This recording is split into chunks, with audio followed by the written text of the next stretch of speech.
action laws, God only knows where I would be today. These laws and their proper application are all that stands between the first 17 years of my life and the second 17 years.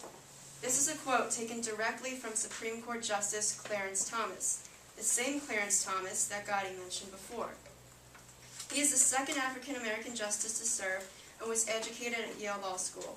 Good afternoon, everyone. My partner, Tatum Lauder Mulvaney, and I will explain why affirmative action in colleges today is exactly what this country needs. We believe we need to open opportunities without closing any.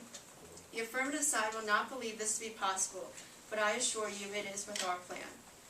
When the high-level universities are looking for admissions, they are not looking for just the individuals with the highest GPAs or SAT scores.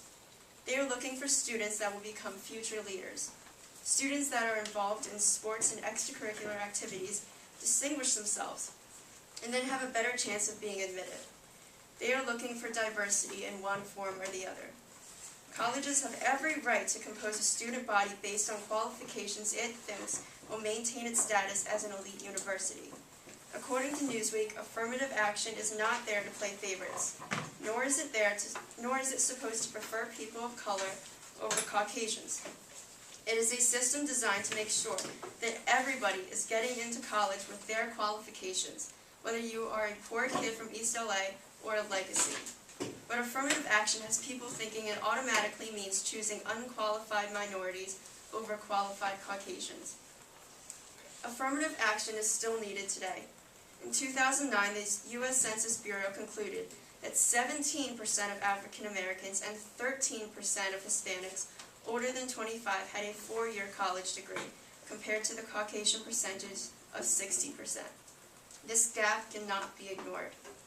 We also need to expose students to diversity in education so they become more competitive in an increasingly global economy. According to U.S. News, America's working-age population, made out of members of minority groups, is expected to increase from 34% to 50% by 2050. Successful performance in today's world requires for students to be sensitive to human differences and relate to people of different backgrounds. We would, however, like to recognize that this process is not perfect. There are some flaws, which is why we would like to present a counterplan. This plan is comprised of 5 steps. First, all colleges must disclose the way that admission decisions are made, provide information on how students such as the applicant have fared at that university, and make some form of this information available to the public. In other words, students have the available information on whether or not they are jeopardizing their success by accepting a larger preference under a more elite school. The second step is to apply affirmative action more to socioeconomic status. Colleges will be encouraged to consider a student's socioeconomic status and will be funded through grants to give scholarships to students from families earning less than $35,000 per year. This socioeconomic status is still part of affirmative action according to Tatum's definition of the Merriam-Webster Dictionary, and so the affirmative side is planning to use socioeconomic means, but they're not following the resolution. This has been proven to increase diversity in race as well. The Century Foundation looked at 10 leading universities where they only use socioeconomic means, and in 7 out of those 10 schools, they were able to achieve more racial and ethnic diversity than they had been seeing with racial affirmative action policies. Dictionary Offerestory defines diversity index as a quantitative measure that reflects how many different types there are in a data set, and simultaneously takes into account how evenly the basic entities, such as individuals, are distributed among these types. We would like to propose that the university must apply our plan for affirmative action until they reach a diversity index of 0.56. When they have reached that number, they can eliminate affirmative action until the diversity index is once again below 0.56. Just to be clear, this is not a quotient that colleges need to fill.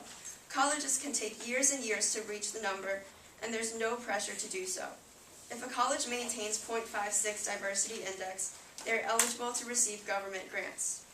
The negative side would also like to recognize students of minority sexualities and gender identities as well. These minorities undergo serious bullying and exclusion. According to Flag NYC, LGBT students are twice as likely to say they are not completing high school or going into college. So we need to encourage them to go to college, and we will do that by encouraging colleges to add to their application points. In case you didn't know, application points are a combination of SAT scores, GPA points, and extracurricular activities. Let's say you need 100 points to get into a certain college. 45 points would come from GPA, 45 points would come from SAT scores, and 10 from extracurricular activities. When applicants are asked for their sexual orientation or race, it is completely optional.